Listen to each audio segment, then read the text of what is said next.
మాంసముతోనూ చర్మముతోనూ నీవు నన్ను కప్పితివి. ఎముకలతోనూ అంటున్నాడు చూసినావా, ఆ ఎముకలతోనూ నరములతోనూ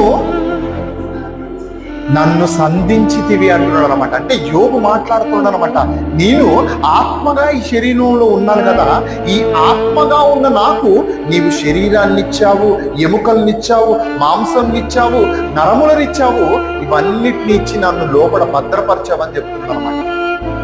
చూసారు ఎంత అద్భుతంగా మాట్లాడుతున్నాడు యోబు గారు ఇక్కడ. అంటే ఈ శరీరములో ఆత్మ ఎన్నాళ్ళు జీవిస్తుందో, ఎన్ని రోజులు ఉంటుందో, ఈ దేహం ఎప్పుడైతే ఈ ఆత్మను వదిలిపెడుతుందో అప్పటిదాకా నువ్వేం చేయాలి తెలుసా? ఈ శరీరాన్ని కాపాడుకుంటున్న నీవు ఈ శరీరాన్ని ఎంత చక్కగా ప్రేమిస్తున్నావో, ఎంత చక్కటి ఆహారాన్ని ఇస్తున్నావో, ఎంత చక్కటి దుస్తులు వేస్తున్నావో, ఎంత చక్కటిగా దీన్ని పరిరక్షిస్తున్నావో, అలాగే నీలో ఉన్న ఆత్మను కూడా కాపాడుకోవాలి.